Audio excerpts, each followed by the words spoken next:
Chapter 2. When Lady Constance said that the condition of Ashton Place was all thanks to those dreadful, incorrigible children, she was referring to the event of the previous Christmas, only a few months prior. That is when Alexander, Beowulf, and Cassiopeia, after being asked to perform for the guests at Lady Constance's elegant holiday ball, managed to make an absolute wreck of the house while in hot pursuit of a runaway squirrel. The whole time they were dressed in their new party clothes, which were also, unfortunately, ruined. How a squirrel ended up smack dab in the middle of the dance floor was unknown. Miss Clark thought that the dim-witted rodent may have simply snuck in through an open window, but Penelope suspected foul play, for there had been some strange goings-on at the ball that seemed purposely designed to work the Incorrigibles into a frenzy. A series of entertainments based on the theme of wolves, for example, which Penelope discovered afterward had been commissioned by someone who bore the initial A. But the fateful appearance of that mayhem-inducing squirrel was the topper. The children had chased the pint-sized troublemaker all the way upstairs, only to discover faint, mysterious howling sounds emerging from a secret attic room, the door to which had been camouflaged beneath some rather tasteless wallpaper. Penelope puzzled over these mysteries daily, and had even paid a surreptitious visit or two to the attic while the children were otherwise engaged. There she heard nothing unusual, although she was by now quite familiar with the strange, dark forest scene that was painted on the wall. The mural itself had been damaged in spots by all the wallpapering done over it, so she wasn't able to make out the artist's signature. However, after consulting some dusty books of art history she found in Lord Frederick's library, she concluded that it was a third-rate example of the ominous landscape school of painting, which had never quite caught on with critics or the general public, and had been quickly superseded by other, less depressing styles. This particular ominous landscape featured a terrifying figure of a wolf, yellow-eyed and with fangs that dripped blood. It was one more disturbing mystery to add to the pile. It was all rather unsettling to think about. In short, it would be a relief to get away from Ashton Place for a while, and to be in London. What a marvelous adventure that would be! Back in the nursery, Penelope gathered the children round and told them of Lady Constance's plan. She fully expected their excitement to match her own, for who would not feel a thrill to visit London, home of the Queen Victoria and Prince Albert, capital city of the nation, seat of the empire, and, one might argue, the cultural and economic crossroads of the world. Cassiopeia, the youngest incorrigible, looked up at Penelope with her green, pixie-ish eyes. "Nutsawoo come too?" she asked sweetly. "To Landawoo?" Penelope had not thought of this. Nutsawoo was the very same squirrel that had caused such a ruckus at the holiday ball. Somehow the furry scamp had avoided being torn to shreds by the children, and had subsequently become Cassiopeia's beloved pet, living on the tree branch outside the nursery window. Having already given such glorious chase in pursuit of him, or her, Penelope was not entirely sure how one told the sex of a squirrel and was not inclined to investigate. The children had grown more or less immune to Nutsawoo's squirreliness, and could coexist calmly with the anxious little creature. Alas, this privilege did not extend to others of Nutsawoo's kind. To the Incorrigibles, they remained fair game. Cassiopeia gazed pleadingly at her governess, waiting for an answer. What to do? Nutsawoo could not come to London, that was obvious. But how to convince Cassiopeia? The child was quite attached to her twitchy, beady-eyed pet. "The city is no place for a squirrel," Penelope began, but then thought better of it, for of course the many parks of London were no doubt overrun with squirrels. "Nutsawoo is not accustomed to travel, and might catch a cold," she then commenced to say. But again she stopped, for surely Nutsawoo had done nothing his whole life but skitter from tree to tree over the vast forests of Ashton Place. In terms of sheer mileage, he had likely traveled far more than Penelope had, and in all sorts of weather, too. Beowulf and Alexander flanked their sister. All three children lifted their shining eyes to Penelope, and one of them, she couldn't tell which, whimpered imploringly. It reminded her of the not-so-distant afternoon when she had first discovered the three siblings locked in the barn at Ashton Place. Unkempt, unschooled, untamed. Truly, so much had changed since that day. And yet, so much clearly had not, for Beowulf was starting to drool in anticipation of her reply. "Nutsawoo," she said finally, "does not own any appropriate luggage." The three incorrigibles looked at their governess as if she were not entirely well. However, Penelope had once taken a class at Swanbourne called The Great Orations of Antiquity, in which she had to memorize famous speeches given by generals and politicians from days of old. From this exercise, she had learned that when faced with the task of having to convince the citizenry of a flimsy argument, the best strategy is to speak in a loud voice and leave no time for questions. "No luggage. There, that settles the matter," she bellowed. "Natsuo will stay here and keep an eye on the nursery while we're gone. On to geometry. Gather your graph paper, please." Cassiopeia's eyes began to well up with tears. "It will be a short trip, and the time will go quickly," Penelope added, sounding less firm than before. "Postcard," the girl answered with a sniff. "For Natsuo?" Penelope was about to explain that Natsuo could not read, but then she sighed, for how could she argue? After all, these were 3 children who had lived in the woods with no one but wild animals to care for them.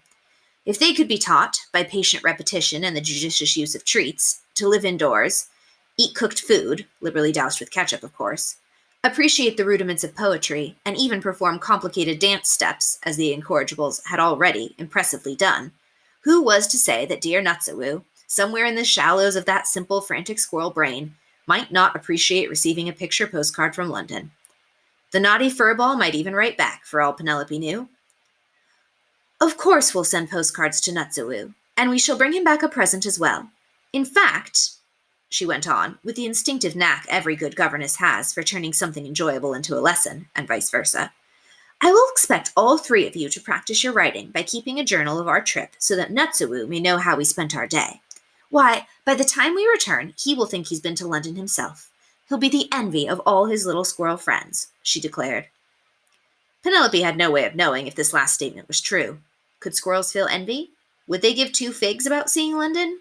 Did Natsuo even have friends?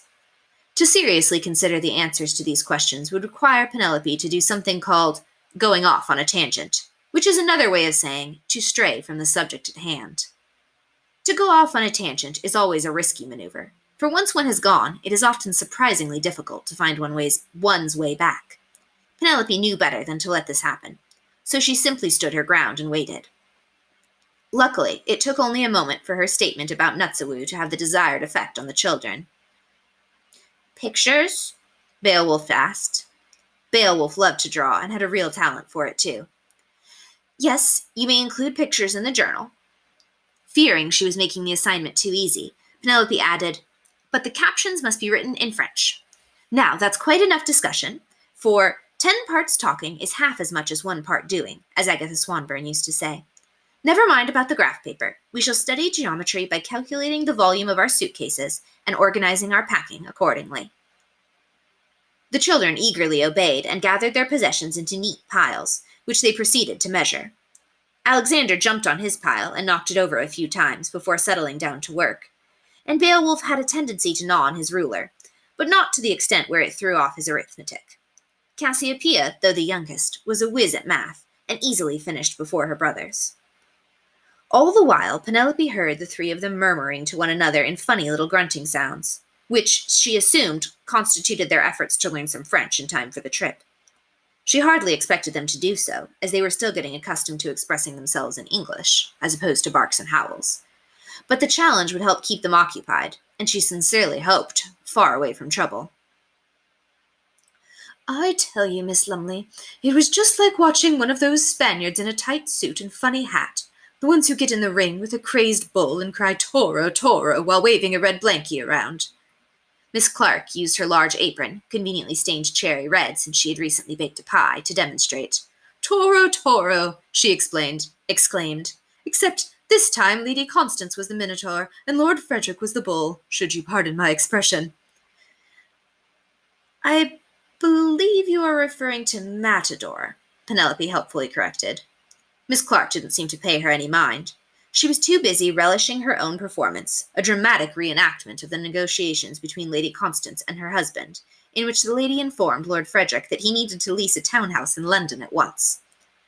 According to Miss Clark, the encounter could only be described as toradorical. The outright threats and fake retreats, the defiant swirl of Lady Constance's red skirts, the snorting, stamping protests of Lord Frederick. Finally, the cunning Matador played dead. Then, when the bull's guard was down, she brandished a dagger to deliver the final blow. In Lady Constance's case, this meant a heart-rending bout of weeping, followed by the threat that she would succumb to something called a conniption fit, if Lord Frederick did not agree to her plan that instant. Penelope didn't know if a conniption fit was a serious medical condition, but it certainly sounded unpleasant to endure, and even worse to witness. Lord Frederick must have thought so as well, for it was quickly decided. A house in the city would be leased, a battalion of servants would be installed, and Lady Constance would be given a generous shopping allowance to boot. "It'll be a pleasant change of scenery for the staff, anyway." Miss Clark was flushed with exertion and excitement. "But if Lady Constance doesn't give alternate Sundays and a half-day for the servants, there will be plenty of grumbling among them, mark my words." "A half-day would hardly be enough time to see the sights of London," Penelope began to protest. But she was interrupted by a frightful noise, which seemed to have its origin rather close at hand. "Torrawoo! Torrawoo!" It was the Incorrigibles. Penelope had been under the impression that they had retired to the back nursery for afternoon naps, or perhaps some quiet activities, such as chess, or practicing sums on the abacus. But in fact, they were leaping from bed to bed in a wild game of bullfighting. Alexander had assumed the role of Matador, and Beowulf and Cassiopeia were taking turns charging at him. One of the red velvet curtains from the window was now serving as the Matador's blanket. "Children, stop!" Penelope cried in alarm. "That will be quite enough of that. The poor window curtain. All the loops are torn off. It will not hang up properly again without a good deal of mending." The children, whose tendency to get carried away was exceeded only by their eagerness to please, looked crestfallen. "Sorry, Lamawoo," Alexander offered, his head down. The other two made apologies as well, using the socially useful phrases they had studied so diligently, such as, "Deepest apologies. Regretfully yours. Will not happen again." "Peculiar, isn't it?" Miss Clark observed, as an aside. "Three savage creatures such as they are, and yet they still enjoy imitating wild animals. You'd think they would have had quite enough of that sort of thing in the forest where they were raised." Of course, it was Miss Clark they were imitating, for how would the children know anything about bullfights and matadors? They wouldn't have been likely to meet any in the woods of Ashton Place. Nor could they fairly be called savage, not after all Penelope's hard work teaching them. Did savages know their multiplication tables? Did they enjoy the poetry of Henry Wadsworth Longfellow? Could they repeat a few pithy phrases in Latin? Certainly not. And the Incorrigibles could do all of those things, after a fashion. They were, however, prone to mischief, especially when in high spirits. As are most children, Penelope thought resignedly, but that is no excuse for destructive behavior. "Your apology is accepted, children," she said aloud. "Now let us start tidying up this mess." "Miss Clark said Torrawoo," Alexander interrupted, with the barest hint of a frown. "And wave skirt," Cassiopeia added, demonstrating with the torn curtain. Beowulf added nothing further to these arguments, but pressed his lips together unhappily to prevent himself from chewing. The children had apologized, but clearly they also felt that an injustice had been done, for why should they be scolded for playing Matador when the housekeeper was not? Penelope began to explain. "I do realize that Miss Clark was just now imitating a bullfighter, and therefore you must have thought it was a splendid idea and an enjoyable way to pass the time. And it is certainly, but only within reason. Do you understand?" The three Incorrigibles looked at one another. It was plain that they did not understand. And who could blame them? Within reason is not the sort of place one can easily find on a map. In fact, its location may vary considerably from one day to the next. It was only when Penelope tried to explain such notions to the Incorrigibles that she realized how the precise meaning of getting carried away, taking things too far, going overboard, and other similar figures of speech were all woefully hard to pin down. Alas, once the room was a shambles, the curtain ripped, and the pillow emptied of feathers, their meaning became all too clear. Miss Clark also tried to shed light on the matter.